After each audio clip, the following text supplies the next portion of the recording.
के सभीयों के बीच में है।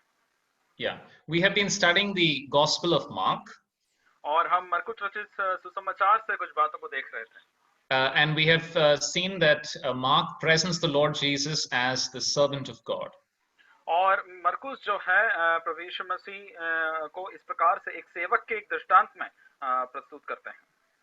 We have also seen that Mark uses a pattern of 4 in his Gospel.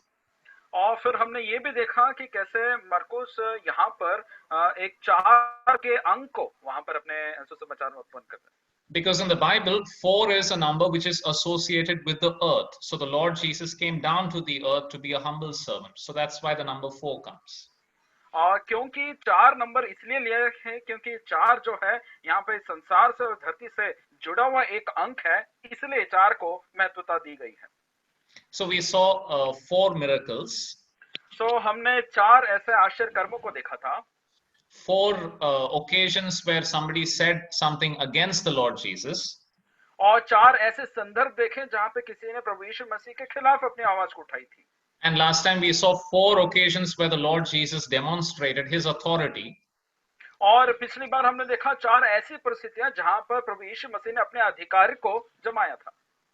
And today we are going to look at 4 parables. और आज हम 4 दृष्टांतों के बारे में देखेंगे।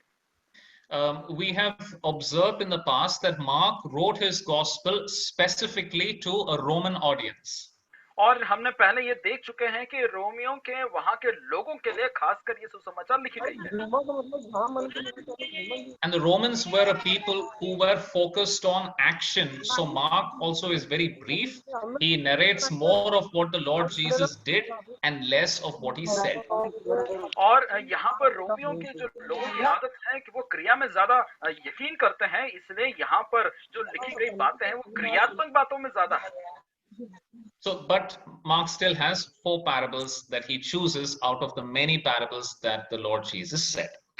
So कई दृष्टांत जो प्रभु यीशु मसीह वहां पर कहते हैं उसमें से मरकुस जो है 4 दृष्टांतों को यहाँ लेके आता है। Yeah, the word parable means something that is thrown and you can see it. Like a stone is thrown, you can see the stone going down. और दृष्टांत जो है एक ऐसा आप समझ सकते हैं कि जिसे आप अगर फेंकें, जैसे हम पत्थर फेंकते हैं और दिखता है, उस प्रकार से ये दृष्टांत है। So it is a story which has to do with day-to-day life, but which illustrates a spiritual truth. So ये एक कहानी है, लेकिन ऐसी कहानी जो हमारे दिनचर्या के बातों से काफी जुड़ी है। And out of the 4 Gospels, Matthew, Mark, and Luke mentions the parables of Christ. और मत्ती, मरकुस और लूका ये प्रभु यीशु मसीह के उन दृष्टांतों को बहुत अच्छे से वहां पे व्याख्या करते हैं। In our studies, we have observed that each gospel writer has a different theme. और हमने अपने अध्ययन में इस प्रकार से देखा था कि जितने भी सुसमाचार के लेखक हैं, उनके लिखने की शैली और विविधता है उसमें। For example, Matthew presents the Lord Jesus Christ as the King of Israel. जैसे मत्ती है जो प्रभु यीशु मसीह को राजा के रूप में वहां पे घोषणा करता है। That and we can see this in his parables also. और यही बात उनके दृष्टांत में जो हम मत्ती में भी पढ़ते हैं। If you consider the parables that are unique to Matthew, that are mentioned only in Matthew, अगर हम उन दृष्टांतों को देखें जो सिर्फ मत्ती रचित सुसमाचार में लिखे हैं, for example, the 10 virgins, the wheat and the tares, the hidden treasure. जिस प्रकार से 10 कुंवारियां या जिस प्रकार से गेहूं और उसमें छुपी बात, ऐसे कुछ दृष्टांत जो सिर्फ मत्ती रचित सुसमाचार में ही पाते, अगर हम उनका आकलन कर लें, they are about the king and his kingdom. वो उसके राज्य और उसके राज्य की सारी भागदौड़ के बारे में है। If you look at the parables that only Luke mentions, अगर हम सिर्फ उन दृष्टांतों को देखें जिसमें लूका रचित सुसमाचार में लिखी गई है, the good Samaritan, जैसे सच्चा सामरी, the prodigal son, और जो भूला हुआ बालक जो लौटाया था, the widow who kept going to the judge, और ऐसी विधवा स्त्री जो न्यायाधीश के सामने बार-बार पहुंचती है। In all these things you see Luke's theme where he presents the gospel and how we should accept the gospel and how we should be as believers. सो यहाँ पर सुसमाचार को किस प्रकार से रखा गया है और उसे हमें कैसे मानना है और उस पर लौट आना है, इन बातों पर जोर ज्यादा किया है। In Luke, Jesus is the son of Man who came to save the lost sinners. और लूका रचित सुसमाचार में प्रभु यीशु मसीह को मनुष्य का पुत्र के रूप में जो मनुष्यों को बचाने के लिए आता है, इस प्रकार के कथन से लिखा है। You know, people like the prodigal son. और जैसे उस भूले हुए उस बेटे के बारे में, and when we become men and women of God, God wants us to pray like the widow who went to the judge and so on. और हम जैसे विश्वासी भाई बहन हैं, हमें उस प्रार्थना में लगे रहना चाहिए जैसे उस विधवा स्त्री न्यायाधीश के सामने गई थी। Mark's theme is service. और मरकुस रचित सुसमाचार में जो उसका विषय है वो सेवा भाव है। And we see Mark emphasizing service also in his parables. और मरकुस अपने दृष्टांतों में भी इस सेवा भाव को बनाए रखता है।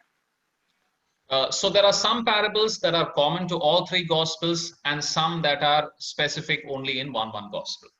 तो कुछ दृष्टांत ऐसे हैं जो सारे सुसमाचार पदों में हम पढ़ते हैं, और लेकिन कुछ ऐसे हैं जो किसी एक सुसमाचार पत्रियों में ही हम पाते हैं। Yeah. There were some parables that were told so that people would understand, and there were other parables which were told that people would not understand. So कुछ दृष्टांत ऐसे बताए गए थे जिससे कि लोग समझ सकें, तो कुछ ऐसे भी बताए गए हैं जिससे कि लोगों की समझ से वो परे रहे। This people not understanding was God's judgment on the nation of Israel. So ये प्रभु परमेश्वर का एक न्याय था जो इस्राएलियों के ऊपर आना था। यही था कि दृष्टांत जो उन लोगों के समझ से बाहर था। So they rebelled against God, and so this was God's judgment that they would not understand his message and they would not turn to him. So इस प्रकार से क्योंकि वो बलवा कर रहे थे और प्रभु यीशु का और ये परमेश्वर का न्याय जो उन पर स्थापित किया गया था वो समझ ना सके, ऐसे दृष्टांतों को रखा गया। Yeah, let us read Mark chapter 4 and verse 1. So हम मरकुस रचित सुसमाचार उसका 4था अध्याय और पहले वाक्य को पढ़ेंगे। मरकुस रचित सुसमाचार 4था अध्याय उसका पहला वाक्य। वो फिर झील के किनारे और ऐसी बड़ी भीड़ उसके पास इकट्ठी हो गई कि वह झील में एक नाव पर चढ़कर बैठ गया और सारी भीड़ भूमि पर झील के किनारे खड़ी रही। Yeah, so along with the judgment to the Jews, we have some blessing for the Gentile people. So यहूदियों पे जो न्याय होना था वो तो है ही, लेकिन जाति लोगों के ऊपर जो आशीष है उनको भी हम देखते हैं। Now, why do I mention the Gentiles here? हम जातियों के बारे में क्यों कह रहे हैं यहाँ पे? Because in the Bible, the sea is a reminder of the nations of the world, and it is said here that Jesus sat by the sea. और यहाँ पर जिस हम झील को देखते हैं, ये एक संसार के दृष्टांत को दिखा रही है, पूरे संसार को दिखा रही है, इसलिए प्रभु यीशु मसीह उस झील के किनारे जाके बैठे थे। So while the Jews rejected Christ, there is blessing to the Gentiles. So जहां पर यहूदियों ने प्रभु यीशु मसीह का तिरस्कार किया, वहीं पर ये प्रभु यीशु मसीह ही जातियों के लिए बड़े आशीष का कारण बना। Yes. Now let us read verses chapter 4, Mark chapter 4, verses 3 and 4. सुनो, देखो एक बोने वाला बीज बोने के लिए निकला और बोते समय कुछ तो मार्ग के किनारे गिरा और पक्षियों ने आकर उसे चुग लिया। Yes. आगे and yeah, please also read verse 14 and 15.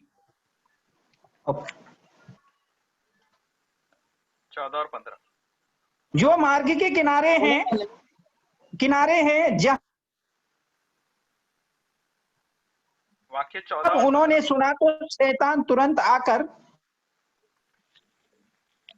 बोने वाला वचन बोला है, जो मार्ग के किनारे के हैं जहाँ वचन बोया जाता है।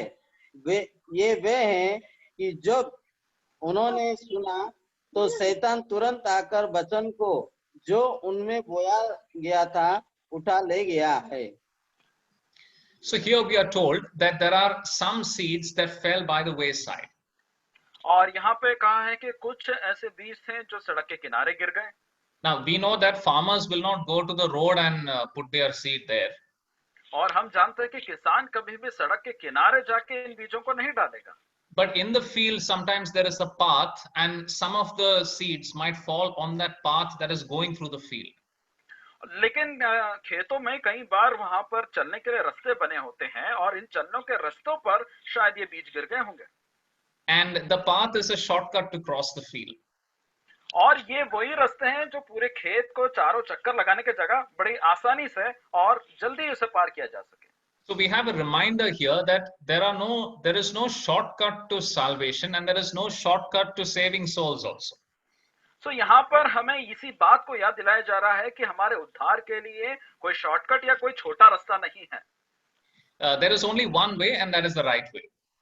और सिर्फ एक ही रास्ता है और वही सत्य का रास्ता है. We are told here that the devil takes away the word that was given to the people.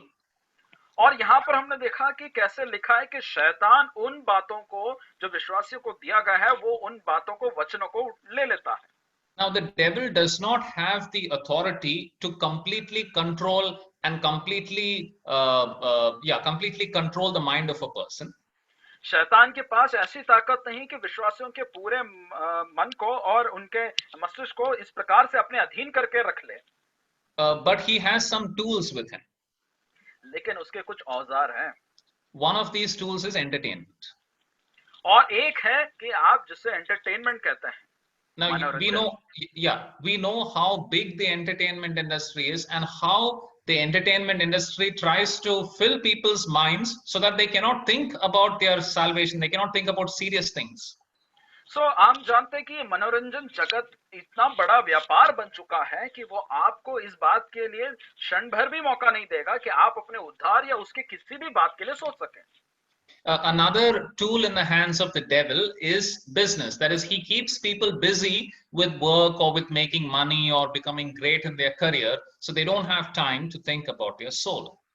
और दूसरा है अपना स्वयं का व्यापार या किसी व्यापार या नौकरी में इतना व्यस्त कर देता है कि हम अपनी आत्मा के बारे में या उद्धार के बारे में सोचना का समय न रहे. Then another tool that the devil has is doubt or unbelief. और दूसरा है कि शंका या हमारे अंदर ऐसी बातों को रखते हैं जिससे कि हम अपने आप को ही प्रश्न करने लगे. Now, suppose you share the gospel to an atheist. जैसे आप एक नास्तिक व्यक्ति के साथ अगर सुसमाचार को बांटते हैं. So he might ask, like, what proof is there that the Bible is true? So वो ये पूछेगा आपके पास क्या सबूत है कि ये वचन सत्य है. He will say, I don't believe in miracles. So many miracles are written in the Bible. It's not possible for such things to happen. और वो कहेगा बाइबल में बहुत सारे ऐसे चमत्कार लिखे लेकिन मैं किसी चमत्कार पे यकीन नहीं करता. Although he says like that, actually he believes in miracles. भले ही वो ऐसा ऊपरी तौर से कह रहा है लेकिन वो कहीं ना कहीं उन चमत्कारों पे यकीन रखता होगा. Atheists believe that out of the mud and water itself came all the living things. So नास्तिक व्यक्ति भी इस बात को यकीन करता है कि मिट्टी और पानी के तत्व से ही यहाँ पर जीव उत्पन्न हुए हैं. But that never happens, so that's a miracle. लेकिन ये तो कभी हुआ ही नहीं, ये तो चमत्कार है. So they don't believe the miracles that are written in the Bible, but they will believe another miracle that they themselves have thought of. So वो इस प्रकार के कोई भी चमत्कार जो बाइबल में लिखे उसे नहीं मानते हैं लेकिन अपने विचारों में कुछ उन्होंने बातें रखी जिसे चमत्कार मान सकते हैं. So the devil uses these things to take the word of God out of the mind of people. So शैतान ऐसी बातों को या युक्तियों को लाकर हमारे मन से उन वचनों को निकाल लेता है. And some people will ask, why does God allow the devil to do this? और कुछ लोग शायद इस प्रकार से प्रश्न करेंगे कि क्यों प्रभु इन बातों को शैतान को करने देता है. Yeah, let us read one verse from Acts chapter 13 verse 46. So हम एक वचन को पढ़ेंगे प्रेरितों के काम 13वां अध्याय और उसका 46वां वचन.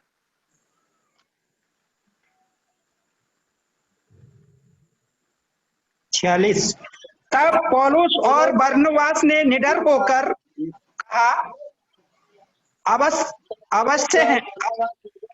कहा अवश्य था कि परमेश्वर का वचन पहले तुम्हें सुनाया जाता, परंतु जब तुम उससे दूर हटाते हो और अपने को अनंत जीवन के योग्य नहीं ठहराते हो, तो देखो हम अन्य जातियों की ओर फिरते हैं.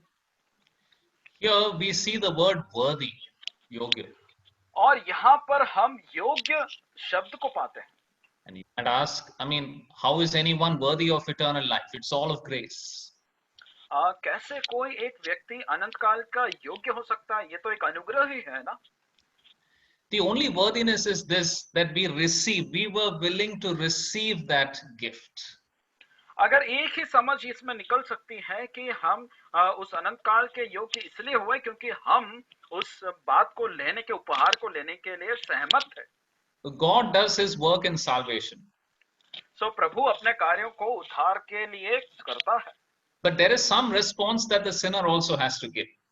लेकिन कुछ ऐसी प्रतिक्रिया है जिसे एक पापी को देनी है.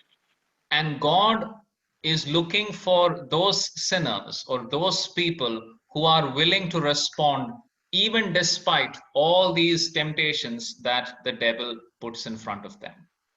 तो यहाँ पर प्रभु भी ऐसे लोगों को या ऐसे पापियों की प्रतिक्रिया चाहता है कि भले ही शैतान उनके मन में बहुत अच्छे से जकड़ भी ले, लेकिन पापी की तरफ से एक प्रतिक्रिया तो वो चाहता ही है. Sometimes we have heard of testimonies of people who, they came from maybe a very rich family, everything was so good in their life, they had no problems at all, still they chose to trust God, trust in the Lord Jesus as their personal savior.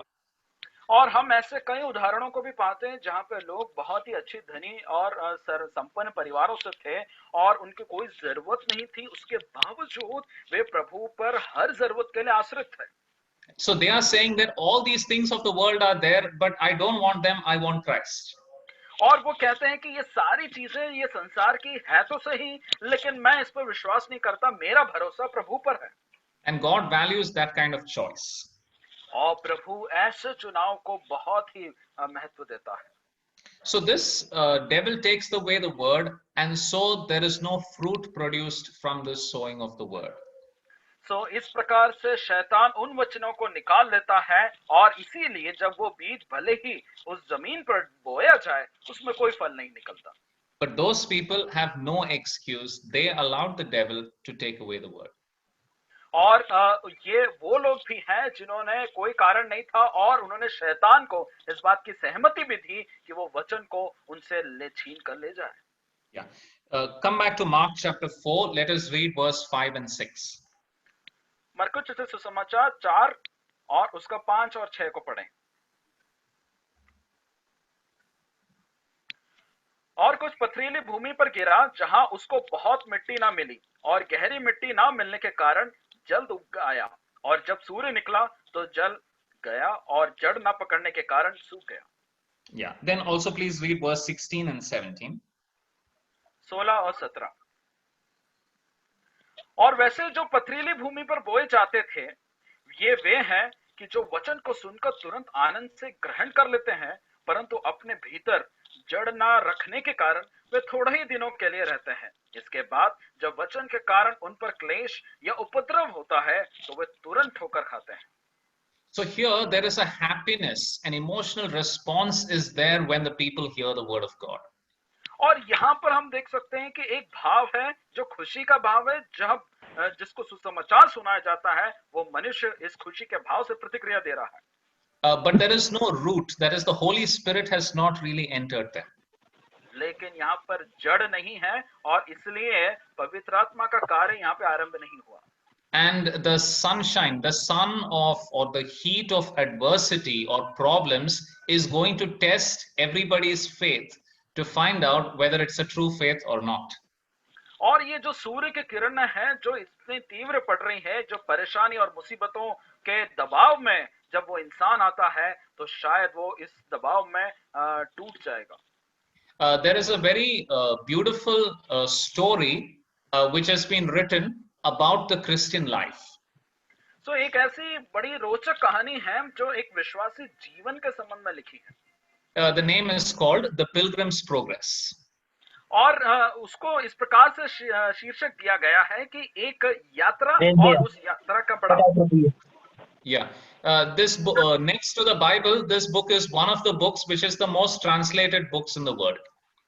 और ये एक ऐसी तीर्थ यात्रा और उसके बढ़ाव का जो ये किताब है, ये वो दूसरी किताब है जो बाइबल के बाद ज्यादा अनुवाद की गई है।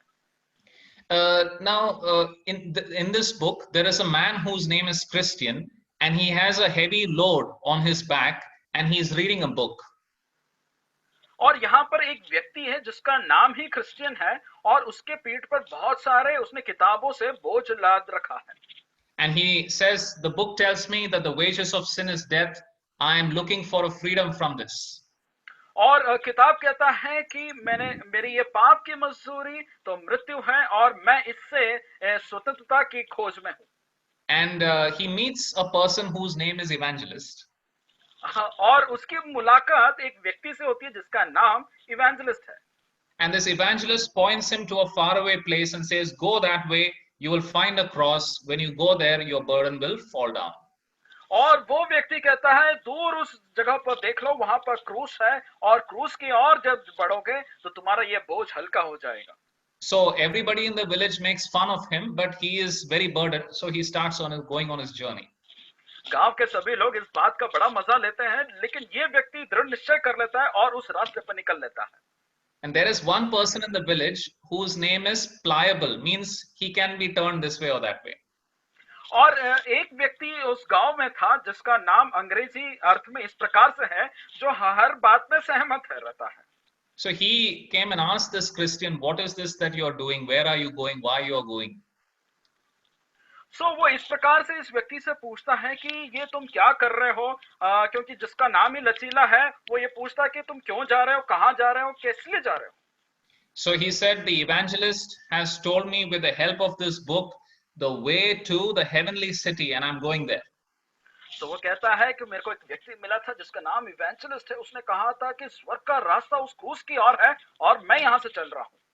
And so that man pliable said, oh, are you going to heaven? Then I would also like to come with you. So ये व्यक्ति जिसका नाम लचीला है वो कहता है कि अरे वाह बहुत बढ़िया, ये स्वर्ग का रास्ता है, मैं भी चलूंगा। So they started going. So वे यात्रा आरंभ करते हैं। And on the way there was a place of muddy water and both of them sank in the water. और वहां पर एक ऐसे रास्ते में दलदल सा जमीन आया, वहां पर जैसे ही वो कदम रखे और धीरे-धीरे धंसने लगे। And the name of that pond, that place of water was the water of discouragement. और वहां पर जो उस दलदल पर जो नाम लिखा हुआ था वो है निराशा का झील।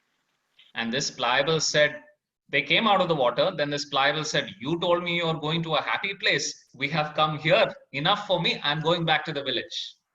और वो लचीला नामक व्यक्ति वो कहता है तुम तो बोल रहे थे बहुत ही अच्छा और आनंद का रास्ता है और अच्छी जगह पे जा रहे हैं, मैं नहीं आ रहा क्योंकि अभी हम किस तकलीफ से गुजरे हैं। That is the thorny soil for you. A little difficulty comes and he runs away.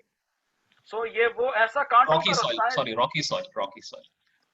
ये वो पथरीला रास्ता है जहां पर थोड़ी सी मुसीबत आती है और ये लोग पलट जाते हैं। Let us read verse 7. हम 7वें वाक्य को पढ़ लें। और कुछ तो झाड़ियों में गिरा और झाड़ियों ने बढ़कर उसे दबा लिया और वह फल ना लाया। And yeah, then read verse 18 and 19 also. 18 और 19। और जो झाड़ियों में बोए गए थे वे जिन्होंने वचन सुना और संसार की चिंता और धन का धोखा और वस्तुओं का लोभ उनमें समाकर वचन को दबा देता है और वह निष्फल रह जाता है। There are three things that are choking the word here. और यहाँ पर तीन बातें हैं जो उस वचन को बहुत ही दबा रहे हैं। One is the cares or the worries of this world. एक है कि जो चिंता जो संसार की सता रही है। There are people who are worried about whether their job will be there, whether they will get a new job and so on. कुछ लोग हैं जो संसार में सोच रहे हैं कि उनकी नौकरी रहेगी या नहीं, या नई नौकरी मिलेगी या नहीं, ऐसी चिंताएं हैं। You know, in Mumbai, many people have jobs which pay them quite well. Mumbai में यहाँ पर कई लोगों की नौकरी ऐसी है जो उनको बहुत अच्छी धनराशि दिलाती है। But there is this fear that if I don't work extra and impress my boss, then he will not have a very good opinion of me. So who knows, you know, he may fire me because this is all private sector jobs. सो यहाँ पर क्योंकि ये एक बहुत ही private sector का job है, यहाँ पर एक भय इस प्रकार से लगा रहता है कि मेरे बॉस या मेरे स्वामी को अगर मैंने खुश नहीं करा, वो भी देर तक काम करके, तो शायद मेरी नौकरी पे खतरा हो सकता है और आगे मुझे पे बढ़ोतरी नहीं मिलेगी. So because of this, some people give excessive focus on their job and they cannot do anything else. सो इस प्रकार से कई लोग इस बात के दबाव में आकर अपने काम पर ज्यादा महत्वता देने लगते हैं. The second thing is the deceitfulness of riches. और दूसरी बात जो यहाँ पर लिखी गई है कि धन का धोखा. The wealth has this feel about it that it will bring you happiness. और ये जो धन है उसमें एक ऐसा प्रभाव लाता है जो ये हमें दर्शाए कि हमें शायद वो खुशियां दिलाएगा. Then wealth also seems to promise security, because if we have nice savings, then we don't have to worry about what will happen in the future. और धन इस प्रकार की सुरक्षा को भी सुरक्षा का आभास दिलाता है कि शायद इसके कारण हमें कोई तकलीफ नहीं होगी और हर मुसीबत का सामना कर पाएंगे. You know, we have the story of the rich fool, we have the incident of the rich young ruler. और हम उस अमीर उस मंदबुद्धि इंसान के बारे में भी जानते हैं और उस राजा के बारे में भी हम ऐसी कहानी को सुनते हैं. Yeah, and the third thing is the lusts of other things. और जो तीसरी बात यहाँ पर लिखी है कि हमें दूसरी बातों पर जिस प्रकार से हमारा लालच या उससे हम किस प्रकार से खींचे जा रहे हैं. Some of us remember there used to be an Australian cricketer called Shane Warne. और हम जानते हैं कि एक ऑस्ट्रेलिया का एक बहुत अच्छा क्रिकेट का खिलाड़ी शेन वॉर्न के नाम से है. And once he made the statement that, you know, I love sex too much, and because of that I have messed up my life. और उसने इस प्रकार से कहा कि मुझे इस प्रकार से यहाँ पर यौन संबंध बनाने में बहुत रुचि होती है, लेकिन इसी कारण से उसका जीवन समाप्त हो रहने लगा. So, an unbeliever can understand that much. और एक अविश्वासी इस बात को सिर्फ इतना ही समझ सकता है. So of course this is true that sometimes we are attracted to something. Maybe it is luxurious items, sometimes for some people it could be sexual immorality. Something is attracting us, we are lustful after those things. So because of that the word of God is choked. और कुछ लोगों के लिए इस प्रकार से यौन संबंध या उसके सारे जो बातें हैं बहुत ही रुचिर्मक और लुभावने वाले लगते हैं, और लेकिन उनका जीवन इसी में सिमट कर खत्म होने लगता है. In the book of Acts there is a governor called Felix. और प्रेरितों की किताब में हम एक ऐसे अधिकारी को जो फेलिक्स के नाम से जानते हैं उसे हम पढ़ते हैं. And he had the chance to be to have Paul, the apostle Paul of all people, share the gospel with him. और ये ऐसा जो राज्यपाल था उसके साथ एक बार सुसमाचार बांटने का अवसर हुआ और प्रेरित पौलुस उस पर मौका लेता है. And when Paul spoke to him, he was convinced about the righteousness of God and the sinfulness of man that Paul was speaking. और जब पौलुस उनसे बात कर रहा था तो ये राज्यपाल इस बात को मान चुका था कि किस प्रकार से जो धार्मिकता है जो परमेश्वर की ओर से है और कैसे इंसान पूरे पाप में लिपटा हुआ है. But still he wanted a bribe from Paul and he wanted to please the Jews. लेकिन वो फिर भी पौलुस से घूस चाहता था ताकि वो यहूदियों को भी खुश रख सके. So you see again the word is unfruitful. So यहाँ पर फिर से जो एक शब्द आता है कि वो फलहीन रह गए. Yeah. Then let us read verse 8 and verse 20. 8 और फिर हम 20वें वाक्य को पढ़ेंगे. परंतु कुछ अच्छी भूमि पर गिरा और वह उगा और बढ़कर फलवंत हुआ, और कोई 30 गुना, कोई 60 गुना और कोई 100 गुना. So here we see the good soil on which some of the seed fell, and thus we had lots of fruit. So यहाँ पर हम देखते हैं कुछ अच्छी भूमि पर भी ये बीज गिरते हैं और उसके प्रतिफल को भी हम देखते हैं. When we preach the gospel, we are many times very disappointed because people reject it. हम कई बार जब सुसमाचार सुनाते हैं तो हम निराश होते हैं क्योंकि लोग उसका तिरस्कार कर रहे हैं. But sometimes when you see a person receive the gospel, it is such a joyful thing to see it. लेकिन जब आप देखते हैं कि कोई व्यक्ति उसे कितने अच्छे से लेता है और अपने मन में बसा लेता है तो ये आपकी खुशी दुगनी होती है. Now there is some debate about these four categories which refer to believers and which refer to unbelievers.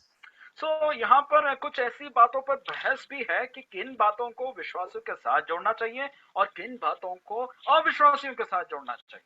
The fourth type of soil definitely refers to believers.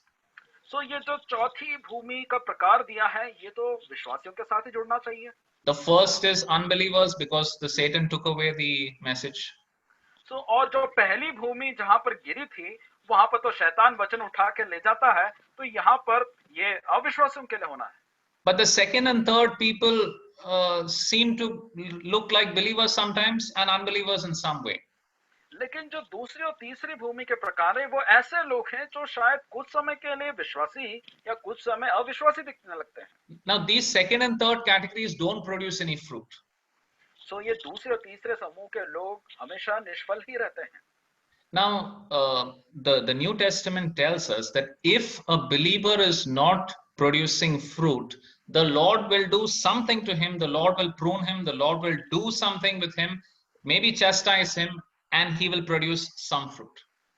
So नए नियम में इस बात का उल्लेख है कि अगर विश्वासी फल ना लाए तो प्रभु परमेश्वर की ओर से कुछ तो ताड़नाएं मिलेंगी और कुछ तो वहां पर सिखाई होगी जिससे कि वो विश्वासी फल लाने वाला बन सके. The Lord said, by their fruits you will know them. It is the fruits which prove that a person is really in Christ. और वचन जैसा कहता है और प्रभु ने इस कथन को कहा है कि एक विश्वासी अपने फल से जाना जाता है. So the fourth category represents believers. So जो चौथी जो भूमि है या चौथी प्रकार ये विश्वासी को दर्शा रहा है. But at the same time, many times believers can show the characteristics that are there in the second and third types of soil.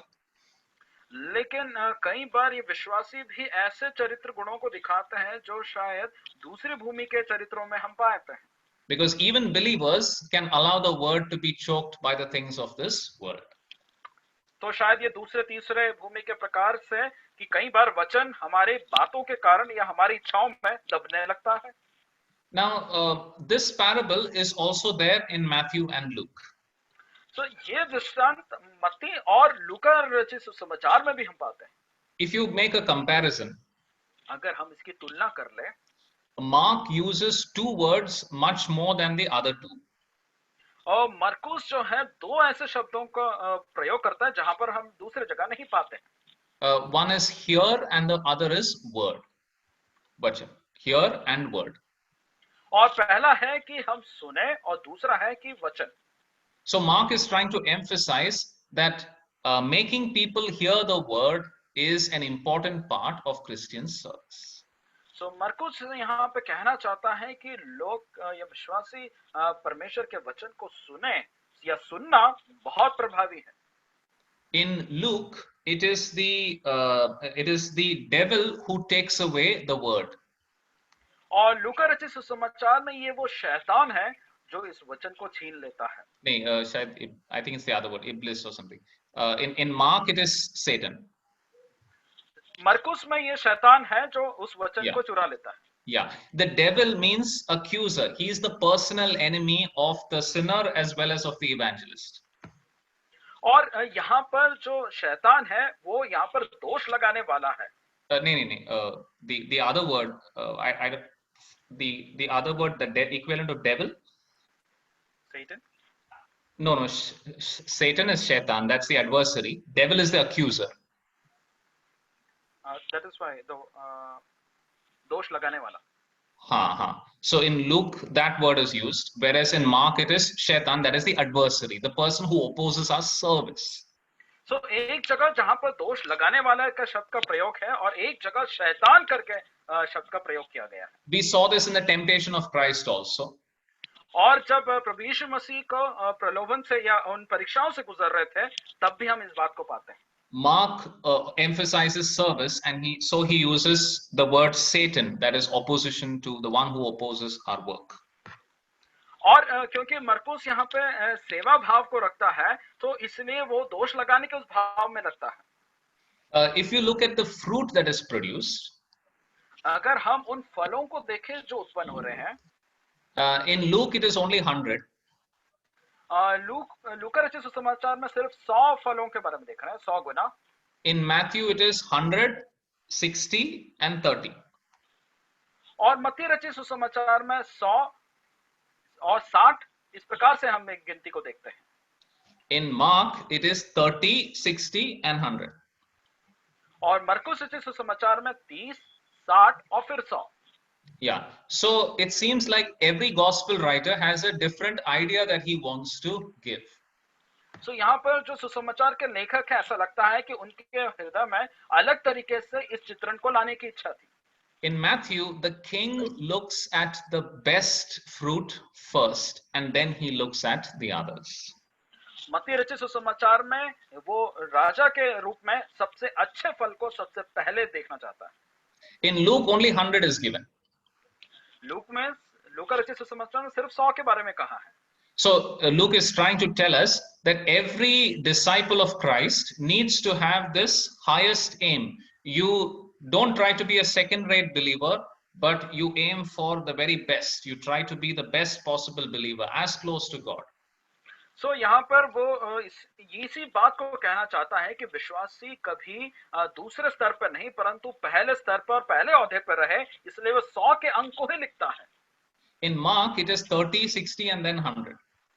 लेकिन मरकुस में हम 30, 60 और 100 इस प्रकार के एक गणना को देखते हैं. So Mark is showing a progression of service. As we serve God, may our service improve. May we become more and more fruitful in the days to come.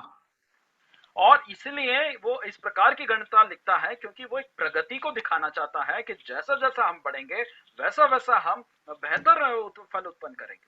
Yeah. Then let us read verse 21, chapter 4, verse 21. So हम चौथे अध्याय में ही 21वें वाक्य को देख लेंगे.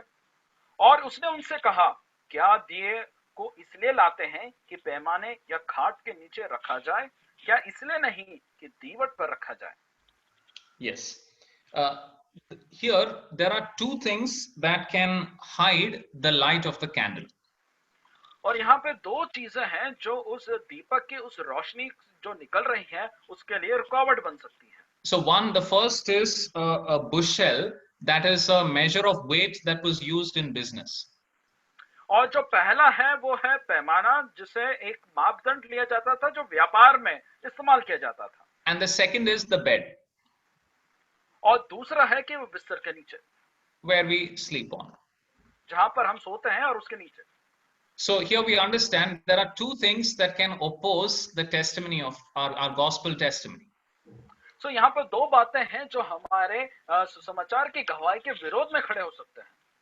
One is our business with our work and our business. और पहला है कि हमारा जो कार्य, जो व्यापार या जो भी हम कुछ करते हैं. And the other is our laziness. If we are sleeping all the time, we won't be able to preach the gospel. और दूसरा है हमारा आलस. अगर हम हमेशा सोते रहेंगे, प्रभु के लिए कार्य ना कर रहे होंगे, तो ये बाधा बनेगा. The lamp has to be kept high enough so that the light goes out. और उस दीवट को इतना ऊंचा रखना है ताकि उसकी रोशनी ज्यादा दूर तक फैल सके. So in our life also, the gospel has to have a prominent place so that other people can see it and notice it.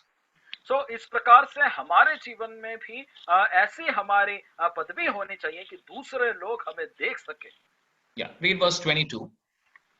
22वें वाक्य को पढ़ेंगे. क्योंकि कोई वस्तु छुपी नहीं परंतु इसलिए कि प्रकट हो जाए.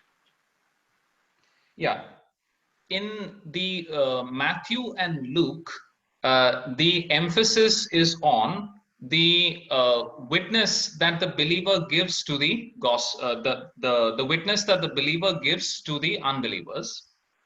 मत्ती और लूका रचित सुसमाचार में वो गवाही पर प्रभाव दिया है जो एक विश्वासी रखता है एक सुसमाचार को देने के लिए. Now here the emphasis is on how God is watching our service. So it is between us and God. और यहाँ पर इस बात पर प्रभाव दे रहे हैं कि कैसे हमारे और प्रभु के बीच के सेवा भाव पर यानी सेवा पर ज्यादा प्रधानता दी गई है.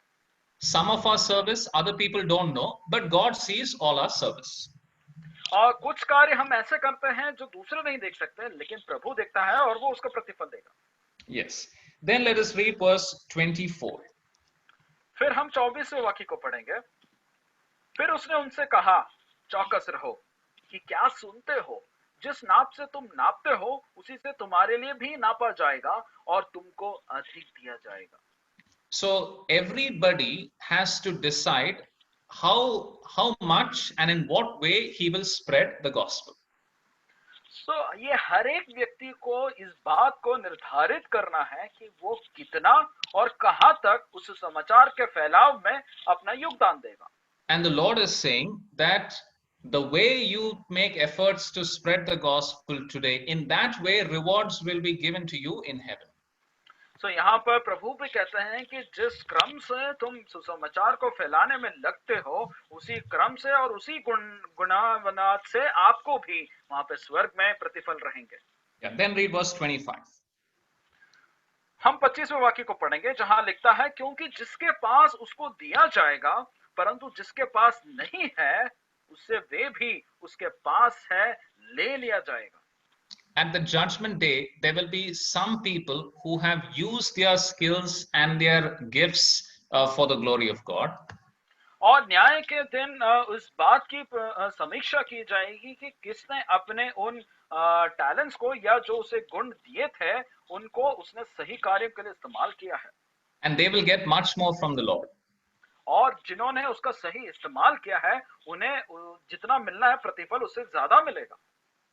There will be people who have not used their gifts with unused gifts, unused talents and resources. और कुछ ऐसे हैं जिन्होंने जो उनको खूबियां दी गई हैं जिसे वो इस्तेमाल भी नहीं करते हैं, तो उनसे जो था वो भी ले लिया जाएगा। Yes. On the other side, there will be unbelievers who knew the gospel. They had heard it, but they did not use that knowledge. और कई ऐसे अविश्वासी भी होंगे जिनको इस समाचार के बारे में बोध तो कराया गया था लेकिन उन्होंने उस पर मनन नहीं किया और ना ही उस पर कोई भी आगे प्रतिक्रिया करी।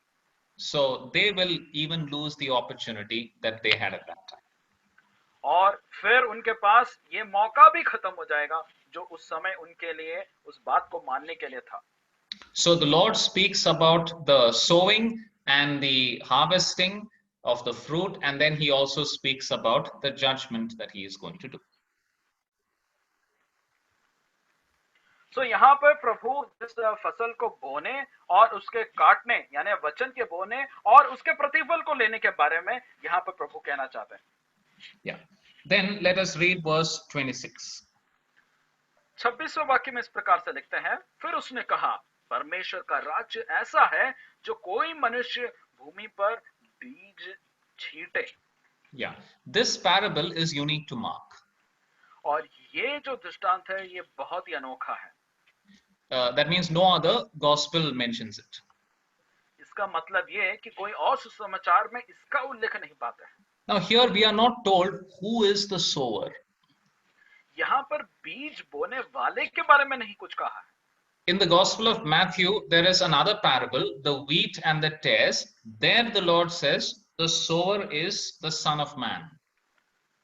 और जो मत्ती रचित सुसमाचार है वहां पर जिस प्रकार से गेहूं और उसके बीज के जो खराबियां हैं उसको जब बोया जाता है उसके बारे में एक दृष्टांत हम पाते हैं। In 1 Corinthians 3, Paul says, I am the one who has planted.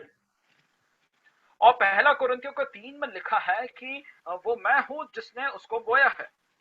So you can understand it either way. The Lord is the one who plants the seed, or the evangelist is the one who plants the seed.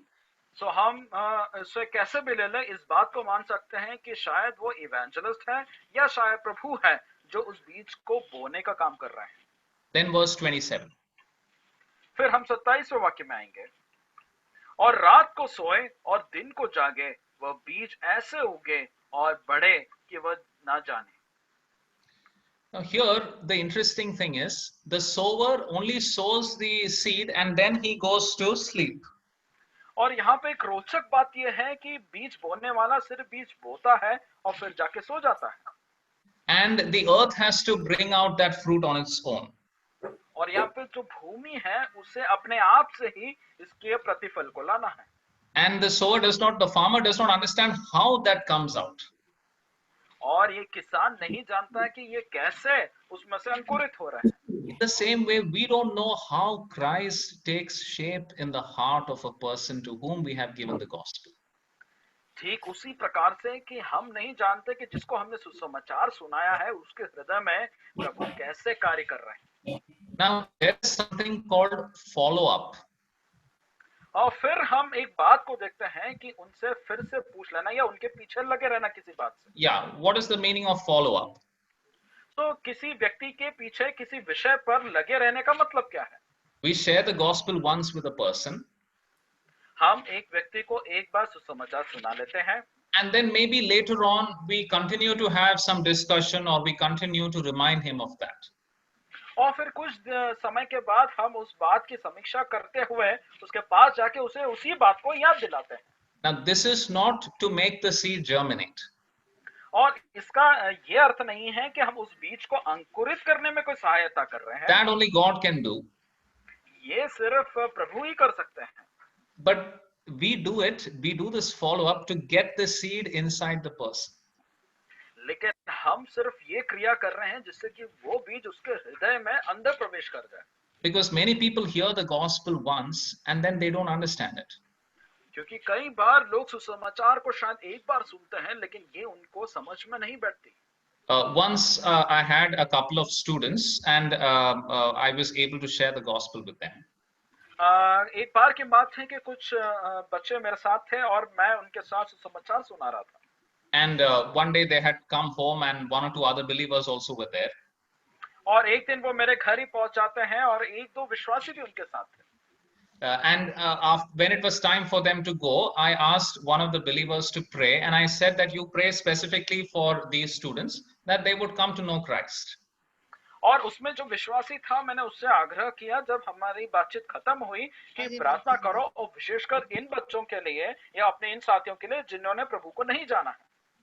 And then later on, one of those students asked me, sir, don't you think that I am already in Christ? Why did you ask that person to pray like that? तो एक वहां पर मेरे छात्र ने पूछा कि आपने ऐसा क्यों कहा कि उसको प्रार्थना करना है, वो तो पहले से प्रभु में है. नहीं, about myself, don't you think I am in Christ? हाँ, तो उसने इस प्रकार से पूछा कि मैं तो प्रभु में हूँ, तो आपने मेरे लिए क्यों प्रार्थना करने के लिए बोला? Yeah. So I asked her that, okay, so if you were to die and if you were to go to the door of heaven and somebody was there and they asked you, why should I let you in? What answer would you give? So मैंने उसे इस प्रकार से एक प्रश्न कहा कि मान लो तुम स्वर्ग की ओर जा रहे हो, स्वर्ग के द्वार पर खड़े हो और वहां पर एक व्यक्ति पूछता है, मैं तुम्हें क्यों अंदर आने दूं? What answer will you give? तो आप उसका उत्तर क्या देंगे? And she said, I would say that you should let me in because I'm trying my best to keep the 10 commandments.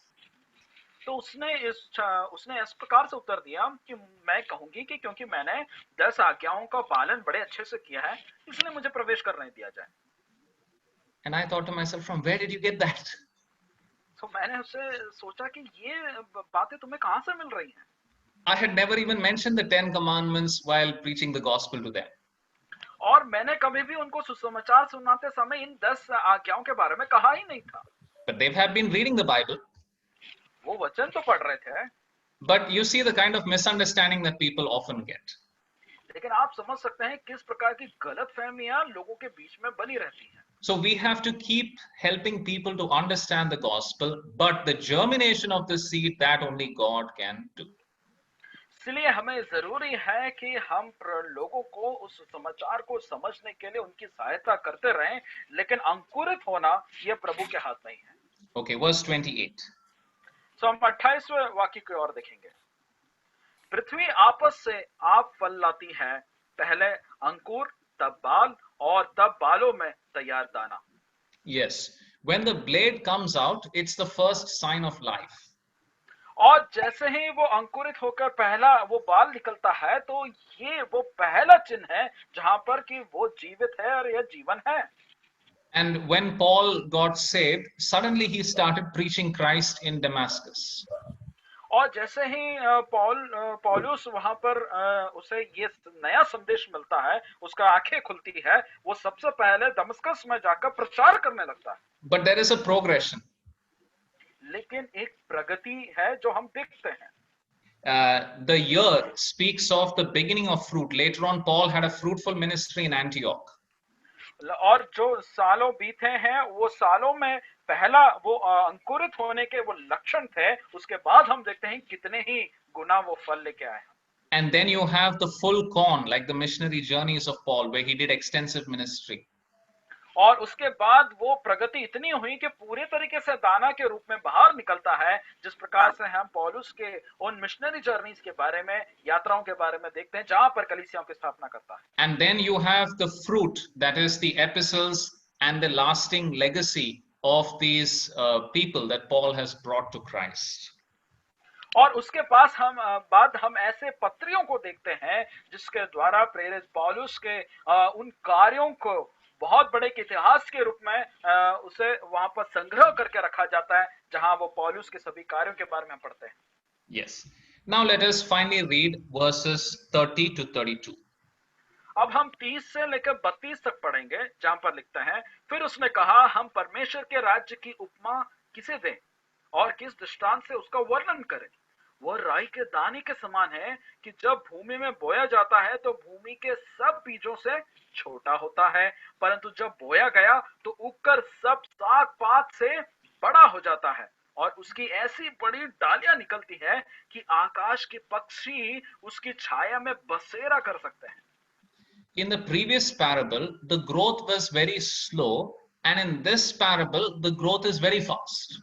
और पिछले दृष्टांत में हम देख रहे थे कि जो वहां पे प्रगति है, जो बड़े होने का दर है, वो बहुत ही धीरे था, और यहाँ पर जो प्रगति का जो दर है बहुत तेज है। Another strange thing that we see is that this mustard tree becomes a very big tree.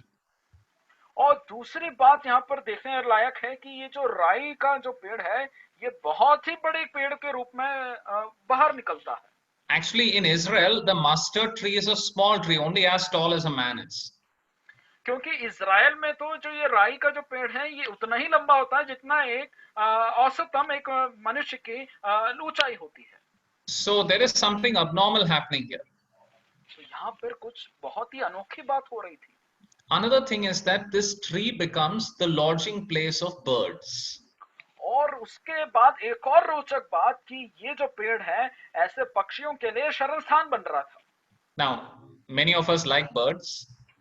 हम में से कई पक्षियों से प्रेम रखते हैं। But in the previous parables, the birds were symbolic of the forces of evil.